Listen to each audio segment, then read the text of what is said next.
আগামী ১২ই ফেব্রুয়ারি দেশি এবং বিদেশি চক্রান্তে যে জাতীয় নির্বাচন অনুষ্ঠিত হতে যাচ্ছে, সে একই দিনে একই সাথে আরেকটাও ভয়ংকর ষড়যন্ত্র হচ্ছে বাংলাদেশকে নিয়ে। এই ভয়ংকর ষড়যন্ত্রের নাম হলো গণভোট। যে গণভোট দিয়ে তারা জুলাই সনদ নামে একটি বস্তু বাংলাদেশের সংবিধানে প্রবেশ করিয়ে দিতে চান, বাংলাদেশের রাষ্ট্র ক্ষমতায় রাষ্ট্র প্রক্রিয়ায় প্রবেশ করিয়ে দিতে চান।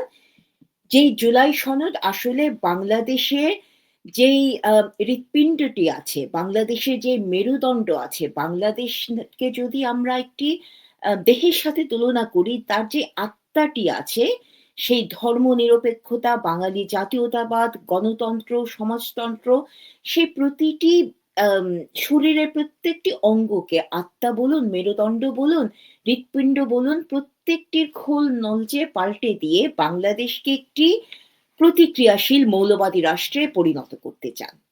আর তার সাথে এই জুলাই সনদের আরেকটি উদ্দেশ্য আছে, যে উদ্দেশ্য নিয়ে আসলে খুব বেশি কথা বলা হচ্ছে না।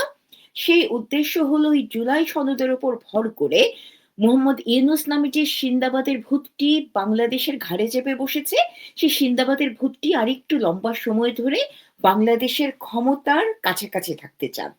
কি করে, সেই দুটো বিষয় নিয়েই আজকে কথা বলবো আপনাদের সাথে। প্রথমে একটু দেখি গণভোটের প্রশ্নগুলো কি। গণভোটে আ ক, খ, গ, ঘ মোট ৪ টি প্রশ্ন দেয়া হবে। সেই ৪ টি প্রশ্নে আবার ৪ টি আলাদা উত্তর আপনারা দিতে পারবেন না। আপনারা বলতে পারবেন না যে আমি ক কে হা ভোট দিচ্ছি, কিন্তু খ এর সাথে আমি একমত নই, খ কে আমি না ভোট দিতে চাই। আপনি যখন হা বলবেন তার মানে হলো আপনি আসলে আপনার পুরো আত্মাই জুলাই সনদকে দিয়ে দিচ্ছেন। এর কোনো ভালো-মন্দ বিচারের ক্ষমতা আপনার হাতে নেই। যাই হোক, ঘতে বলা হচ্ছে জুলাই জাতীয় সনদে বর্ণিত অপরাপর সংস্কার রাজনৈতিক দলগুলোর প্রতিশ্রুতি অনুসারে বাস্তবায়িত হইবে। তো এই যে জুলাই সনদ, যার জন্য মোহাম্মদ ইউনূস এবং তার যেই কিশোর গ্যাং এনসিপি, তারপরে জামাত, বিএনপি তারা সবাই প্রাণপাত করে দিচ্ছে, এই জুলাই সনদটা আসলে কি? জুলাই সনদে মোট ৮৪ টি সংস্কারের সিদ্ধান্ত নেওয়া হয়েছে। এর মধ্যে প্রথম ভাগে রয়েছে মোট ৪৭ টি সিদ্ধান্ত, যেগুলো বাস্তবায়নে সংবিধান সংশোধন করতে হবে। পরের ভাগে রয়েছে ৩৭ টি সিদ্ধান্ত, যেগুলো বাস্তবায়ন করা যাবে অধ্যাদেশ ও নির্বাহী আদেশের মাধ্যমে। তো আমি আজকের বক্তব্যে যে ৪৭ টি সিদ্ধান্ত যার জন্য সংবিধান পরিবর্তন করতে হবে, সেই বিষয়ে একটু কথা বলব। তো সংবিধান সংস্কারের প্রস্তাবগুলো কি? জুলাই সনদে সবচেয়ে গুরুত্বপূর্ণ যেই সংবিধান সংস্কারের প্রস্তাব করা হয়েছে, তার মধ্যে একটা হলো যে আমাদের জাতীয় ৪ টি মূলনীতি আছে, সেই জাতীয় ৪ টি মূলনীতিকে হটিয়ে দিয়ে এক ধরনের একটা অদ্ভুত কিছু মূলনীতি পরিচয় করিয়ে দেয়া, যেই মূলনীতিকে আসলে অনেকভাবে অনুবাদ করা যায়। যেই ৪ টি মূলনীতি, যেই মূলনীতিগুলো প্রস্তাব করা হচ্ছে তাতে বলা হচ্ছে সাম্য, মানবিক মর্যাদা, সামাজিক ন্যায় বিচার, ধর্মীয় স্বাধীনতা এবং সম্প্রীতির উল্লেখ থাকবে। এখন প্রিয় দর্শক, আমাদের দেশ, আমাদের সংবিধান, তা এসেছিল আমাদের ১৯৭১ এর মহান মুক্তিযুদ্ধে। আমরা যে ত্যাগ স্বীকার করেছি, আমরা যে গণহত্যার শিকার হয়েছি, সেই গণহত্যা এবং ত্যাগ স্বীকারকে আমাদের জাতি হিসেবে অন্যতম বৈশিষ্ট্য হিসেবে মেনে নিয়ে। তাই আমাদের ৪ টি মূলনীতি হলো বাঙালি জাতীয়তাবাদ, সমাজতন্ত্র, গণতন্ত্র এবং ধর্মনিরপেক্ষতা। জুলাই সনদে বাঙালি জাতীয়তাবাদকে সম্পূর্ণভাবে অস্বীকার করে রাষ্ট্রের প্রাতিষ্ঠানিক ধর্মীয় নিরপেক্ষতাকে বদলে দিয়ে, আমাদের সম্পূর্ণ চরিত্রকে বদলে দিয়ে, আমাদের দেশকে একটা বহুমুখিতা বা প্লুরালিজমের নামে একটা সম্পূর্ণ অন্য পরিচয় দিতে চায়, যেই পরিচয়ে সরাসরি খুবই সচেতনভাবে আমাদের বাঙালি জাতীয়তাবাদকে অস্বীকার করা হচ্ছে। কারণ বাঙালি জাতীয়তাবাদকে অস্বীকার করা হলে আমাদের যে ধর্মনিরপেক্ষ পরিচয় আছে, সেই ধর্মনিরপেক্ষ পরিচয়কেও মুছে ফেলা সম্ভব হয়। আপনাদের এই বিষয়ে আমি আরেকটু স্মরণ করিয়ে দিতে চাই, জামাত, বিএনপি, এনসিপি এবং বাংলাদেশে যে ইসলামিক দলগুলো আছে, সেই দলগুলো সভা করে কয়েক সপ্তাহ আগে বা সম্ভবত ২ মাস আগে তারা সভা করে ঘোষণা দিয়েছে যে, যদি এই দলগুলো ক্ষমতায় আসে তাহলে তারা কাদিয়ানীদের অমুসলিম ঘোষণা করবে, তারা বাংলাদেশে ব্লাসফেমি আইন নিয়ে আসবে। তার মানে কি? তারা যেই কাজগুলো বাংলাদেশে করতে চায়, সংবিধান সংস্কারের মাধ্যমে তারা সেই কাজগুলোই বাংলাদেশে করবে। তারপরে আসি প্রশ্ন গ তে। গণভোটের গ-তে বলা হচ্ছে সংসদে নারীর প্রতিনিধি বৃদ্ধি, বিরোধী দল হইতে ডেপুটি স্পিকার ও সংসদীয় কমিটির সভাপতি নির্বাচন, মৌলিক অধিকার, বিচার বিভাগের স্বাধীনতা, স্থানীয় সরকার, প্রধানমন্ত্রীর মেয়াদ, রাষ্ট্রপতির ক্ষমতা সহ তফসিলে বর্ণিত যে ৩০ টি বিষয়ে জুলাই জাতীয় সনদে ঐক্যমত্য হইয়াছে, সেগুলো বাস্তবায়নে আগামী সংসদ নির্বাচনে বিজয়ী রাজনৈতিক দলগুলো বাধ্য থাকিবে। এখন এই যে নারীর প্রতিনিধি বৃদ্ধি বলে একটা সুন্দর স্বপ্ন দেখানো হচ্ছে আমাদের যেই নারীবাদীরা জুলাই ষড়যন্ত্রে অংশ নিয়েছিলেন, তারা আবার এসব স্বপ্ন খুব ভালোবাসেন। তো তাদের স্বপ্নের যে দুঃস্বপ্নের অংশটুকু আছে, সেই দুঃস্বপ্নের অংশটুকু আপনারা একটু বলি। আম এই যে নির্বাচনটা হচ্ছে, যেখানে তারা বিজয়ী হয়ে নারী প্রতিনিধি বাড়াতে চান, তো এই নির্বাচনে তাদের নারী প্রার্থীদের কি অবস্থা? এবারের নির্বাচনে ২৫৬৮ জন প্রার্থীর মধ্যে ১০৯ জন, মানে মাত্র ৪.২৪% নারী রয়েছে। অধিকাংশ রাজনৈতিক দল থেকে কোনো নারীকেই মনোনয়ন দেয়া হয়নি। জামাত ইসলামী, ইসলামিক আন্দোলন এই দলগুলো থেকে কোনো নারীকেই মনোনয়ন দেয়া হয়নি। বিএনপি থেকে মনোনয়ন দেয়া হয়েছে বোধহয় ১০ এর কাছাকাছি সংখ্যার কোনো নারীকে। নির্বাচনে অংশ নেয়া ১০৯ জন নারীর মধ্যে ৩৭ জনই স্বতন্ত্র প্রার্থী।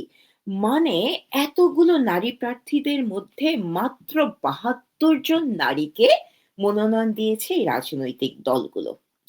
এখন যেই রাজনৈতিক দলগুলো তারা বলছে তারা ক্ষমতায় গেলে ওই যে জুলাই সনদে যেই প্রস্তাবগুলো করা হয়েছে, ১ম ভাগে নাকি তারা ৫% নারী প্রার্থী মনোনয়ন দেবে, তারপরে নাকি তারা ১০% প্রার্থী মনোনয়ন দেবে।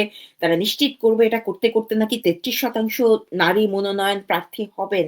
তো এত যখন নারী প্রার্থী নিয়ে তাদের এত স্বপ্ন, এত ভালোবাসা, এই নির্বাচনে কেন তারা নারী প্রার্থীদের মনোনয়ন দিলেন না? কেন জামাতে ইসলামীর মতো একটা দল তারা নাকি আম আমেরিকান দূতাবাসে নাকি বলছি কেন? আমেরিকান দূতাবাস নিজে স্বীকার করছে যে তারা জামায়াতকে ক্ষমতায় দেখতে চায়। তো এত বিশাল দল তারা কেন জুলাই সনদ বাস্তবায়নের আগেই নারী প্রার্থীদের মনোনয়ন দিয়ে প্রমাণ করে দিলেন না যে তারা নারী প্রার্থীদের বিষয়ে আসলেই সৎ এবং আন্তরিক? কেন দেননি? কারণ তারা এই জুলাই সনদের এইসব জিনিসকে তারা আসলে মোটেও বিশ্বাস করেন না। তারা এই মূলাগুলো রাখছেন কারণ এই মূলাগুলো রাখলে না এই জুলাই সনদ নামের তরকারিটা দেখতে কিছুটা সুন্দর দেখায়। এটা ছাড়া আর কোনো কারণ নেই। তারপরে যেটা আছে, রাষ্ট্রপতি ও প্রধানমন্ত্রীর মধ্যে ক্ষমতা বাস্তবায়নের নামে রাষ্ট্রপতির ক্ষমতা বাড়ানোর প্রস্তাব করা হচ্ছে। এখন এখানে মজাটা শুনুন। এই যে তারা যখন যদি ক্ষমতায় আসেন, তখন তারা যে রাষ্ট্রপতি নির্বাচন করবেন, সেই রাষ্ট্রপতি নির্বাচন হবে নিম্নকক্ষ এবং উচ্চকক্ষে ভোটের মাধ্যমে। এখন উচ্চকক্ষ নামের এই মজলিসের শুরা নিয়ে আমি পরে আপনাদেরকে আরেকটু বিস্তারিত বলবো। এখন যেটা বলতে চাচ্ছি যে উচ্চকক্ষের সদস্যরা তারা যে রাষ্ট্রপতি নির্বাচন করবেন, তারাই কিন্তু নির্বাচিত হয়ে ক্ষমতাতে আসছেন না। তারাই নির্বাচিত হয়ে আসছেন না, তারা আসছেন পিআর পদ্ধতিতে। নিম্নকক্ষে যারা সংসদ সদস্য নির্বাচিত হবেন, তারা পিআর পদ্ধতিতে উচ্চকক্ষের সদস্য নির্বাচন করবেন। তার মানে আমরা আসলে জানি না যারা আমাদের রাষ্ট্রপতিকে নির্বাচন করবেন, যে রাষ্ট্রপতির কাছে আবার বেশ বড় ক্ষমতা দেয়া হচ্ছে, এই রাষ্ট্রপতিটা নির্বাচিত করবেন কারা? হ্যাঁ? তো সেটা একটা প্রশ্ন। কিন্তু না, জুলাই সনদ তো বাস্তবায়ন করতেই হবে। তো এখানে আবার এই যে ক্ষমতার ভারসাম্য রক্ষার নামে আম রাষ্ট্রপতির ক্ষমতা বাড়ানো হচ্ছে কতিপয় দুষ্ট লোক, যে কতিপয় দুষ্ট লোকের মধ্যে আমরা ফিনিক্স মেমোরি ৩ জন মানুষও আছি। সেই কতিপয় দুষ্ট লোক বলছে যে রাষ্ট্রপতির ক্ষমতা বাড়ানো হচ্ছে কারণ মোহাম্মদ ইউনূস নাকি রাষ্ট্রপতি হতে চান। তো তার এই যে আম সুপ্ত বাসনা, সেই সুপ্ত বাসনার যে আম রীতিমতো প্রমাণ আছে, সে প্রমাণ তো বিভিন্নভাবে আমরা দেখতে পাচ্ছি। তার একটা প্রমাণ হলো যে হুট করে রাষ্ট্রপতির ক্ষমতা বাড়ানো হচ্ছে, এটা একটা প্রমাণ। আরো কিছু প্রমাণ সেটা আমি বক্তব্যের শেষের দিকে আপনাদেরকে বলব। তারপরে একই গণভোটে বিচার বিভাগের স্বাধীনতা, এই যে প্রশ্ন গতে বিচার বিভাগের স্বাধীনতা নিয়ে খুব সুন্দর, সুন্দর কথা আছে। জুলাই সনদে খুব সুন্দর কথা আছে। তারা নাকি বাংলাদেশের বিচার বিভাগকে পূর্ণ স্বাধীনতা দেবেন। বিচার বিভাগ পূর্ণ স্বাধীনভাবে মুক্তভাবে কাজ করবে।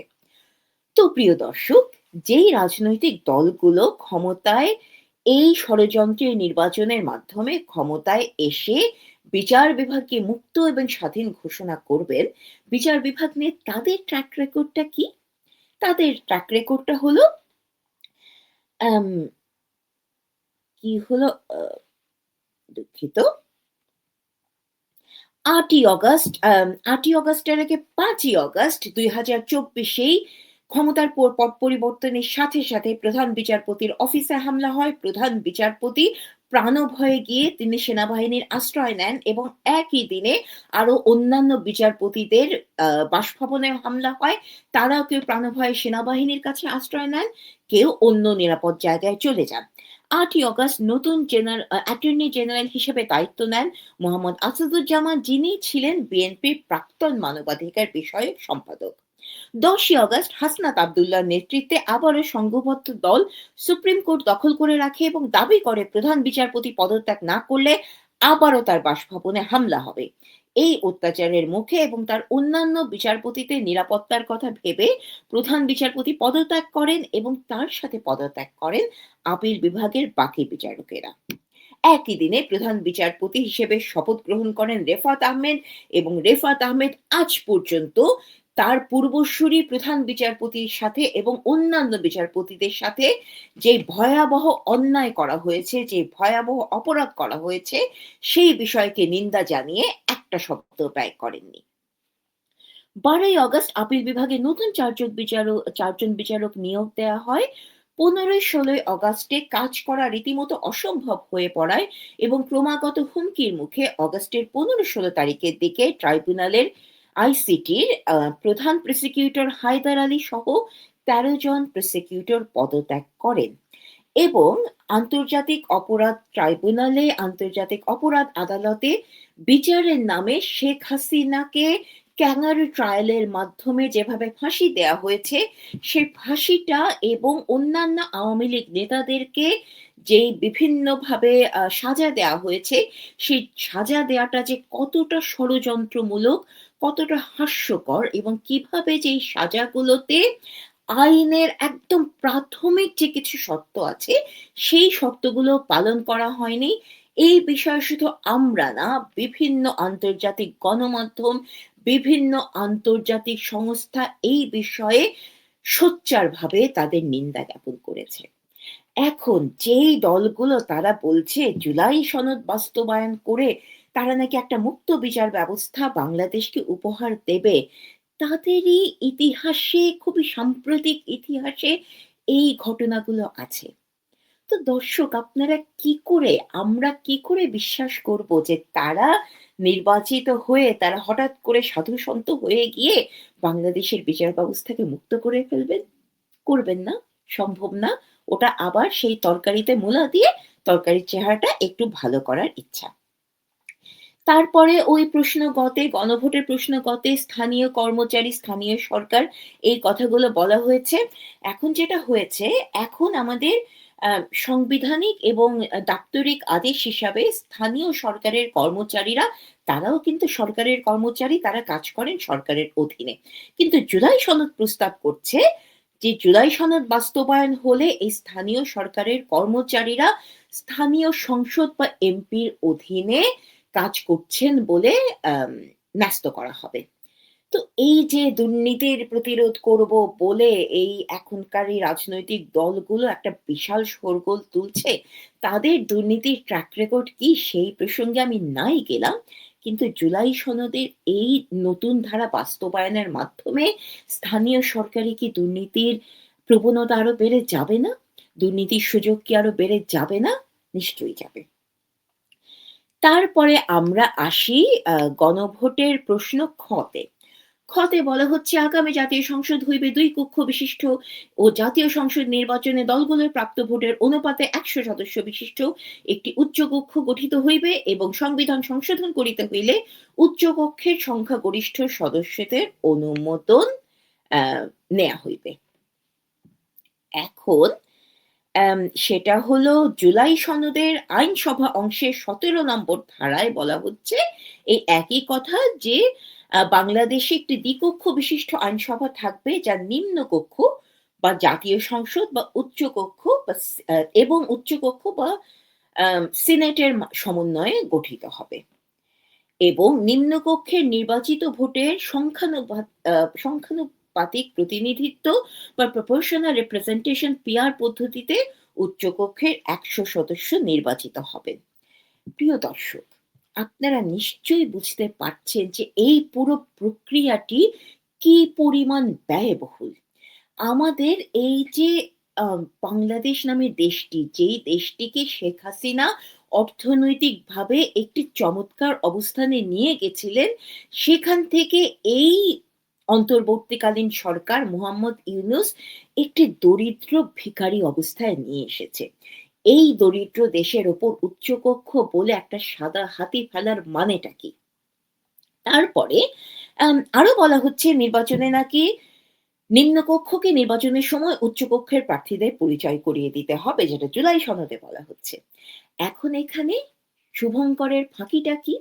শুভঙ্করের ফাঁকিটা হচ্ছে এই যে উচ্চকক্ষের আম যারা সভ্য হবেন তাদের পরিচয়টা যে আগে দিতে হবে, নির্বাচনের সময় দিতে হবে, এই পদ্ধতিটা এই নির্বাচনের জন্য প্রযোজ্য নয়।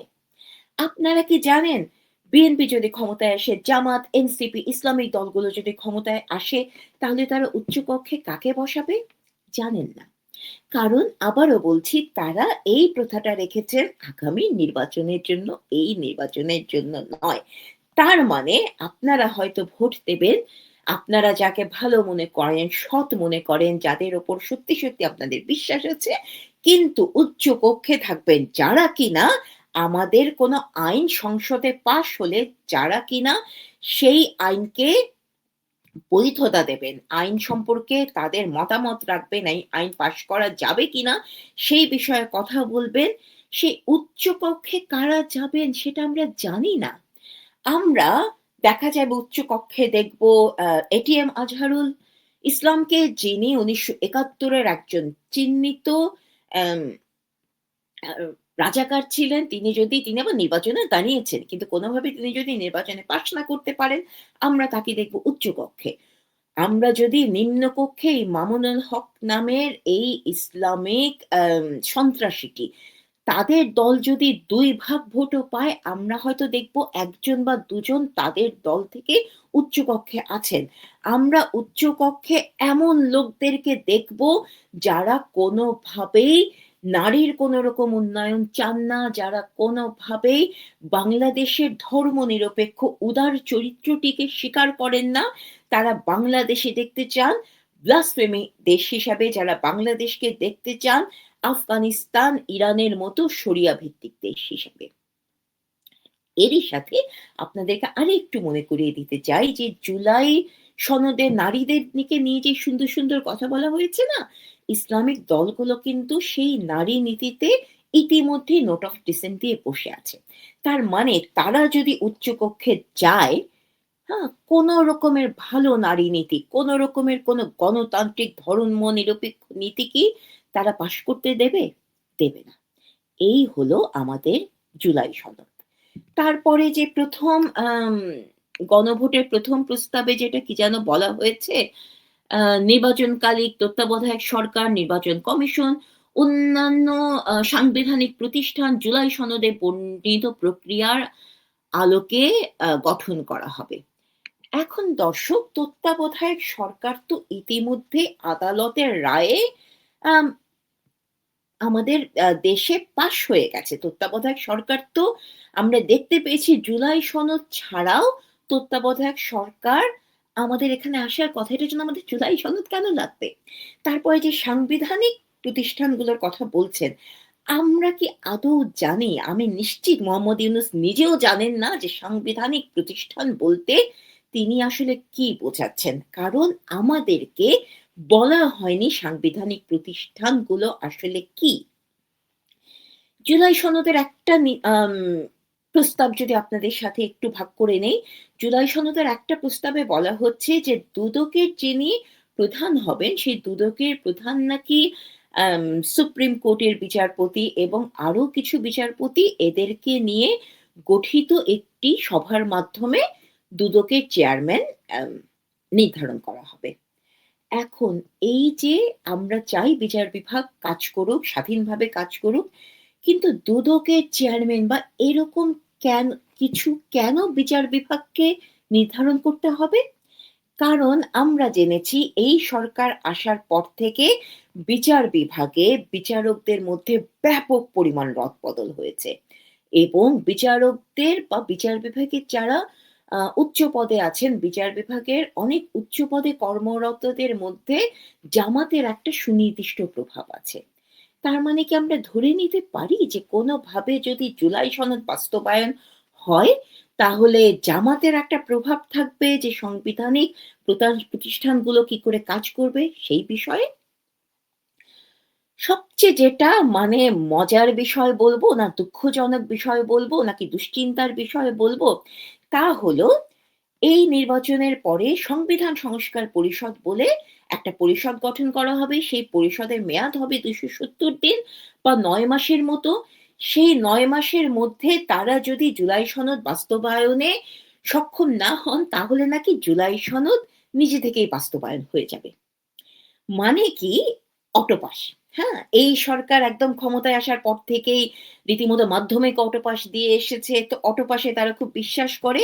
তো সংবিধান সংস্কার পরিষদ কাজ করতে না পারলে জুলাই সনদ নিয়ে আর কিছু করতে হবে না। এটা অটোপাসেই তারা পাস করে যাবে। তো এই অটোপাসেই যদি পাস হয়ে যাবে ভাই, তাহলে কেন এই গণভোট নামের নাটকটা আপনারা করছেন? আপনারাই তো সরকার, আপনারাই ক্ষমতায় যাচ্ছেন, আপনারাই নির্বাচন ষড়যন্ত্র করে ফল মোটামুটি আপনাদের নিয়ন্ত্রণে নিয়ে এসেছেন। তো আপনারা নিজেরাই জুলাই সনদ বাস্তবায়ন করে ফেলুন না কেন? হ্যাঁ? তারপরে আমরা দেখতে পেয়েছি মোহাম্মদ ইউনূস এবং এই অন্তর্বর্তীকালীন সরকার তারা জান-প্রাণ দিয়ে এই নির্বাচনে গণভোটে তারা হাঁয়ের পক্ষে কাজ করছে। এই কাজ করতে কি তারা কি পারে? তাদের এই বৈধতা কি আছে? দেখি আমরা একটু আন্তর্জাতিক আইনগুলো কি বলে। আন্তর্জাতিক বিভিন্ন মানদণ্ড যেমন ভেনিস কমিশন, ওএসসি এবং ইউরোপিয়ান মানবাধিকার আদালতের যে বিচারক নজিরগুলো আছে, সেই নজিরগুলোতে একটা বিষয় স্পষ্ট। সরকারকে কর্তৃপক্ষ হিসেবে নিরপেক্ষ থাকতে হবে। সরকার তারা রাজনৈতিক চরিত্র হিসেবে তাদের নিজস্ব মতামত পোষণ করতে পারেন। সরকার পারে গণভোটের নীতিগত প্রভাব ব্যাখ্যা করতে। সরকার তারা তাদের একটা আনুষ্ঠানিক অবস্থানও নিতে পারে এবং তারা ভোটারদের নিরপেক্ষভাবে তথ্য প্রদান করতে পারে, যা কোনো সরকার করতে পারে না। তা হলো রাষ্ট্রীয় সম্পদের অপব্যবহার, সরকারি তহবিল, সিভিল সার্ভিসের মাধ্যমে রাষ্ট্রীয় গণমাধ্যম ব্যবহার করে কোনো পক্ষকে অসমভাবে প্রচার করা। তারা সিভিল সার্ভেন্ট, স্থানীয় কর্তৃপক্ষ, সরকারি প্রতিষ্ঠানগুলোকে চাপ প্রয়োগ করে প্রচারণায় অংশ নিতে বাধ্য করতে পারে না। তারা পারে না রাষ্ট্রীয় কর্তৃপক্ষকে ব্যবহার করে রাষ্ট্রের ক্ষমতাকে কোনো একটা গণভোটের নির্দিষ্ট অংশকে অ্যা হাইলাইট করতে। এবং তারা কোনোভাবে গণভোটের যে পক্ষগুলো আছে, সে পক্ষগুলোর মধ্যে সমান সুযোগের নীতিকে অনুসরণ করতে পারে না। এই বিষয়ে ইংল্যান্ডে পারডা ল আছে, যে লটা খুবই স্পষ্টভাবে ঘোষণা করে দেয় যে সরকার কি করতে পারবে, কি করতে পারবে না। আয়ারল্যান্ডে সবচেয়ে কঠিনভাবে এই গণভোটকালীন আইন মানা হয় যেখানে সরকারের প্রচারণা কার্যক্রম কঠোরভাবে সীমিত। তাদের ইন্ডিপেন্ডেন্ট রেফারেন্ডাম কমিশন আছে যারা আম পর্যবেক্ষণ করে যে সরকার এই কঠোর নীতিমালার বাইরে যাচ্ছে কিনা। এটা ছাড়াও আরো অন্যান্য দেশে ইটালি এবং স্পেনেও এই আইনগুলো খুবই কঠোরভাবে মানা হয়। তাছাড়া ভারতে অন্য নামে গণভোটে যাতে সরকার কোনোভাবে প্রভাব বিস্তার করতে না পারে সেই বিষয়ে যথাযথ আইন আছে। কিন্তু আমরা কি দেখতে পেলাম? আমাদের এই মোহাম্মদ ইউনূসের সরকার তারা রীতিমতো প্রচার করছে যে আপনি যদি গণভোটে না ভোট দেন, আপনি নাকি ফ্যাসিস্ট, আপনি ফ্যাসিস্টের সহযোগী, আপনারা নাকি বাংলাদেশের উন্নয়ন চান না। এ তো সুস্পষ্টভাবে কনফ্লিক্ট অফ ইন্টারেস্ট। এটা তো সুস্পষ্টভাবে যে আন্তর্জাতিক আইনগুলো আছে, সে আন্তর্জাতিক আইনগুলোর বিপক্ষে গিয়ে নিজেদের মতামত সরকারের ওপর চাপিয়ে দেয়া। আমরা আরো দেখতে পেয়েছি যে দুঃখিত, শুধুমাত্র যে সরকারিভাবেই প্রচার করা হচ্ছে তা না, কেন্দ্রীয় ব্যাংকের গভর্নর তিনি বলছেন কোন বেসরকারি সংস্থা দুঃখিত, কোন বেসরকারি সংস্থা যদি হ্যাঁ ভোটের পক্ষে, গণভোটের জন্য না, খুবই সুস্পষ্টভাবে যদি হ্যাঁ ভোটের পক্ষে প্রচার চালাতে চায়, তাহলে তাদেরকে যেন কেন্দ্রীয় ব্যাংক থেকে ঋণ প্রদান করা হয়।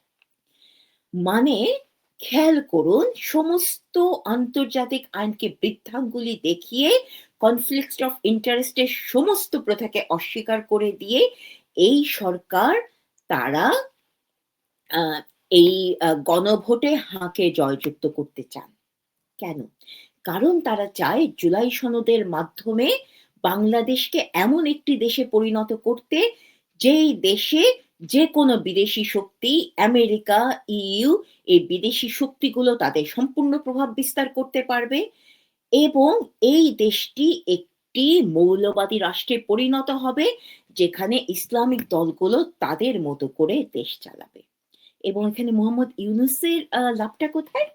প্রিয় দর্শক, আপনারা কি জানেন মোহাম্মদ ইউনূস যে ঘোষণা দিয়েছেন এবং মানে সরকারের পক্ষ থেকে ঘোষণা করা হয়েছে যে তিনি মার্চে জাপান সফরে যাচ্ছেন? মজার ব্যাপার না? ১২ই ফেব্রুয়ারি নির্বাচন হবে। নির্বাচন হয়ে নতুন সরকার ক্ষমতায় আসার কথা, কিন্তু আমরা এখনো জানতে পারছি যে তিনি নাকি মার্চে জাপান সফরে যাবেন। তার মানে হলো কি, নির্বাচনের পরেও কবে আসলে এই সরকার ক্ষমতা ছাড়বে সেই বিষয়ে আমরা স্পষ্টভাবে কিছুই জানি না।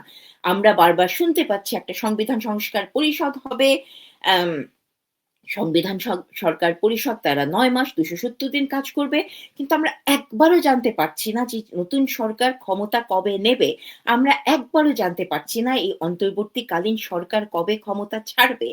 এখন আপনারা কি আমাকে দোষ দেবেন? আমি যদি কোনোভাবে ধরে নেই যে মোহাম্মদ ইউনূস আসলে নির্বাচিত সরকার বলে তো কিছু নেই। ভুয়া ষড়যন্ত্রে নির্বাচন হবে। তারপরেও তথাকথিত নির্বাচিত সরকার আসার পরেও জুলাই সনদ বাস্তবায়নের নামে যে তিনি একটা সমান্তরাল সরকারে নিজের ক্ষমতা বজায় রাখবেন না? নিশ্চয়ই রাখবে।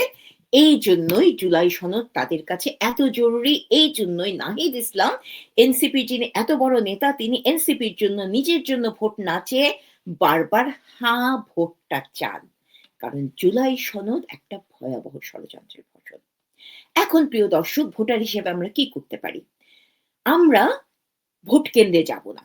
Simple as that. কারণ ইইউ, ইউরোপিয়ান কমিশন এরই মধ্যে ঘোষণা দিয়েছে যে কোনোভাবে যদি তারা দেখে যে একটা উল্লেখযোগ্য সংখ্যক ভোটার ভোট দিতে গেছে, তাহলেই তারা এই ভোটকে ইনক্লুসিভ, গণতান্ত্রিক ব্লা, ব্লা, ব্লা সিল দিয়ে চলে যাবে এবং এই নির্বাচন বৈধতা পেয়ে যাবে। তো আমাদের দায়িত্ব হলো আমরা কোনোভাবেই নির্বাচনে ভোট দিতে যাব না। কোনোভাবে বাধ্য হয়ে যদি আমাদের ভোট দিতেই হয়, দয়া করে হাঁ ভোট দিয়ে এই জুলাই সনদ নামের ষড়যন্ত্রের মাস্টার প্ল্যানকে বাস্তবায়িত হতে দেবেন না। আমাদের দেশকে এই জুলাই সনদটি পুরোপুরি ধ্বংস করে ফেলবে। আর এটা থেকে বাঁচতে আমরা কি করতে পারি? এটা থেকে বাঁচতে আমাদের একটাই মাত্র দায়িত্ব আছে, সেটা হলো শেখ হাসিনার দেশে ফেরার, আওয়ামী লীগকে রাজনীতি ফেরার সম্পূর্ণ পথকে প্রশস্ত করা। কারণ একমাত্র শেখ হাসিনা এবং একমাত্র আওয়ামী লীগ তারাই পারে বাংলাদেশটাকে ২০২৪ এর আগে বাংলাদেশটা যে দেশ ছিল, যেই দেশে নারীরা নির্ভয়ে ঘুরে বেড়াতে পারতেন, নারীদের জন্য কর্মক্ষেত্র উন্মুক্ত ছিল, যেই দেশে অনেক অবিচার ছিল, অনেক অনাচার ছিল, কিন্তু সবকিছুর পরেও আমাদের কথা বলার জায়গা ছিল, আমাদের দাঁড়াবার জায়গা ছিল, যেখানে আমাদের একজন শেখ হাসিনা ছিলেন। আমরা যদি এই কাজটি করতে পারি, জুলাই সনদ বলে, মোহাম্মদ ইউনূস বলে, জামাত শিবির বলে, বিএনপি বলে কেউ কোনো কিছু বাংলাদেশকে আমাদের কাছ থেকে কেড়ে নিতে পারবে না। কারণ আওয়ামী লীগ আছেন মানে শেখ হাসিনা আছে। শেখ হাসিনা আছে মানে বঙ্গবন্ধু আছে। বঙ্গবন্ধু এবং শেখ হাসিনা আছে মানে আমাদের ১৯৭১ আছে, আমাদের ধর্মনিরপেক্ষতা আছে, সমাজতন্ত্র, গণতন্ত্র এবং বাঙালি জাতীয়তাবাদ আছে। এবং কে না জানে, বাঙালি জাতীয়তাবাদ যেখানে আছে, সেখানে কোনোদিন কোনো অপশক্তি সুবিধা করতে পারেনি, ভবিষ্যতেও পারবে না। তো আপনারা আপনাদের সঠিক সিদ্ধান্ত নিন। এই নির্বাচনকে, এই ভোটকে না বলুন। ভালো থাকবেন সবাই। বিদায়। জয় বাংলা।